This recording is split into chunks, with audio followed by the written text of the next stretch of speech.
নমস্কার বন্ধুরা, আমার রান্নাঘরে সবাইকে স্বাগত। সকালের জলখাবার বা রাত্রি ডিনারের সময় এই রকম যদি ঘুগনি বানিয়ে নেন, খেতে অসাধারণ হয়। তো চলুন দেখে নেওয়া যাক আমি কিভাবে খুব কম তেলে এই ঘুগনি রেসিপি বানিয়ে নিচ্ছি। এখানে আমি সাদা মটর নিয়েছি। সাদা মটর 250 গ্রাম সাদা মটর রাত্রিবেলায় ভিজিয়ে রেখেছিলাম। এরপর এটা 8 ঘন্টা ভিজে গেছে এবং ভিজিয়ে রেখেছি।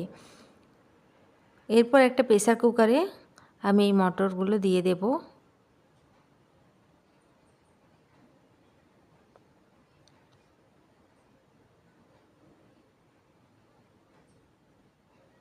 আর 1 কাপের মতো জল দিয়ে সামান্য একটু নুন, একটু চিনি দিয়ে এটা সেদ্ধ করতে দেব। প্রথমে আমি মিডিয়াম আঁচে 2টো সিটি দেব, তারপর 2 মিনিট কম আঁচে রেখে এটা বন্ধ করে দেব।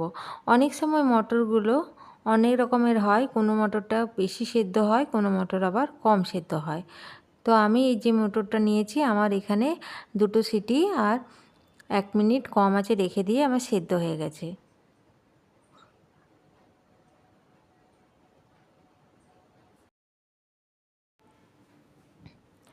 এখানে দেখুন মটরটা আমার কেমন দানা দানা হয়েছে, খুব একটা গলেও যায়নি আর দানা দানা সেদ্ধ হয়ে গেছে। এরপর গ্যাসের চুলায় একটা প্যান বসিয়েছি।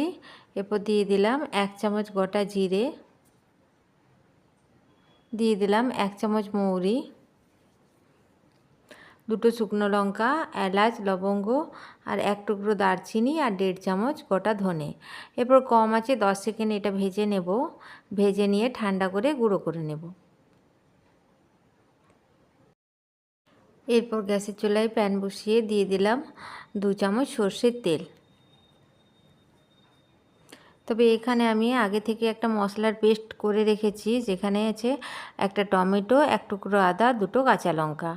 এবার তেলের মধ্যে দিয়ে দিলাম 1/2 চামচ গোটা জিরে আর সামান্য একটু হলুদ গুঁড়ো। এরপর ফোড়নটা খুব সুন্দর গরম হয়ে গেছে, সুন্দর গন্ধ বেরিয়েছে। এরপর যে মশলার পেস্টটা বানিয়ে রেখেছিলাম, সেই পেস্টটা এর মধ্যে দিয়ে দিলাম।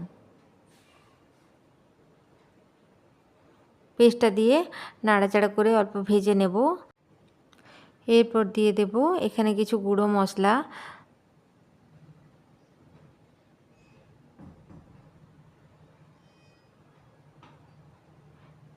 দিয়ে দিলাম জিরে গুঁড়ো 1 চামচ,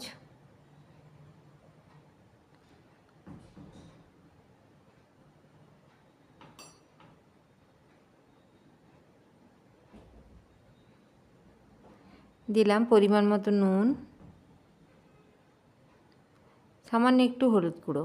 যেহেতু এখানে আমার ভাজা মশলাতে ধনে আছে, সেহেতু আমি এখানে ধনে গুঁড়োর কোনো ব্যবহার করলাম না। মশলাটা থেকে সুন্দর গন্ধ বেরিয়েছে আর তেলটা ছেড়ে দিয়েছে। এরপর দিয়ে দেব সেদ্ধ করা মটর।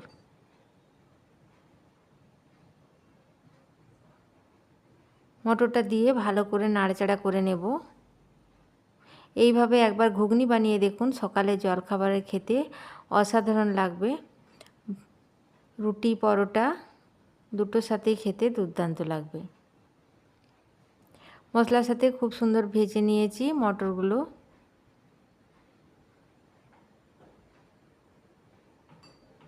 এরপর দিয়ে দেব জল। এখানে আমি 1.5 কাপের মতো জল দিয়ে দেব।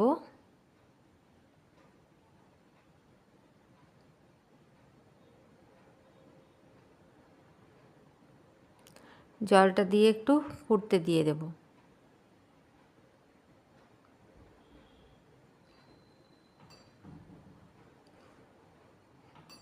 এরপর দিয়ে দিলাম ভেজে রাখা মশলা। মশলাটা দিয়ে নাড়াচাড়া করে 1 মিনিট ফুটিয়ে নেব। সম্পূর্ণ নিরামিষ। এইভাবে একবার ঘুগনি বানিয়ে দেখুন, খেতে দুর্দান্ত লাগে। এরপর 1 মিনিট নাড়াচাড়া করে গ্যাসের আঁচটা বন্ধ করে দেব। তৈরি হয়ে গেল দুর্দান্ত স্বাদের নিরামিষ ঘুগনির রেসিপি। আমার এই ঘুগনির রেসিপি আপনাদের যদি ভালো লাগে তো আমার চ্যানেলটিকে সাবস্ক্রাইব করার জন্য অনুরোধ রইল, সঙ্গে একটি লাইক করে দেবেন। ভিডিওটি দেখার জন্য সবাইকে অসংখ্য ধন্যবাদ। এরপর গরম গরম রুটি বা পরোটার সাথে এটা পরিবেশন করুন।